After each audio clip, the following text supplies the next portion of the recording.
ત્યારે જ ડોલર સામે રૂપિયાએ આજે ફરી તેના નવા નીચલા સ્તર બનાવ્યા છે, પરંતુ ત્યારબાદ નીચલા સ્તરેથી રિકવરી પણ જોવા મળી છે। રૂપિયામાં ઘટાડા બાદ રિકવરી કેમ આવી, આના ઉપર ખાસ ચર્ચા આપણી સાથે કરવા માટે સહયોગી આરતી મહેતા જોડાઈ ગયા છે।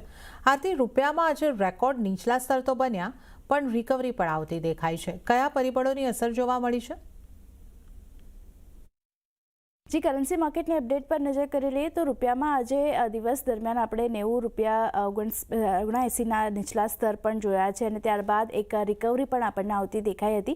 પણ રિકવરીની વાત કરી લઈએ તો નવેમ્બરમાં જે અનુમાનથી ઓછા ટ્રેડ ડેફિસિટના આંકડા આપણને રહેતા દેખાયા છે, એને કારણે એક ફોકસ જે છે તે બનતું દેખાયું હતું અને રિકવરી નીચલા સ્તરેથી સારી એવી રૂપિયામાં આપણને આવતી દેખાઈ રહી છે। નવેમ્બર મહિનામાં લગભગ $24 મિલિયન પર આ વેપાર ખાત જે છે આપણને રહેતી દેખાઈ રહી છે। વેપાર ખાત જે $41 બિલિયન ડોલરથી ઘટીને $24 billion per month on month basis પર આપણને આવતી દેખાઈ રહી છે।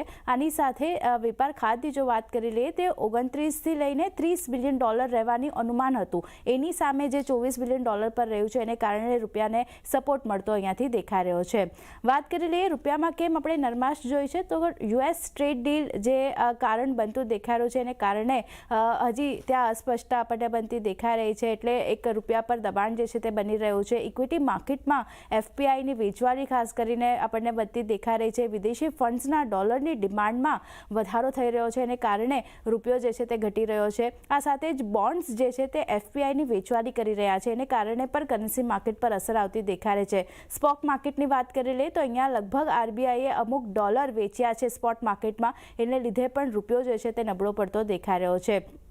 હવે આજે ટ્રેડ ડેફિસિટના ડેટા આવ્યા છે, એના પર ડીલર્સ શું કહી રહ્યા છે તો ડીલર્સનું કહેવું છે કે ટ્રેડ ડેફિસિટમાં ઘટાડામાં સર્વિસીસનું યોગદાન ખાસ કરીને મહત્વનું રહેતું દેખાઈ રહ્યું છે।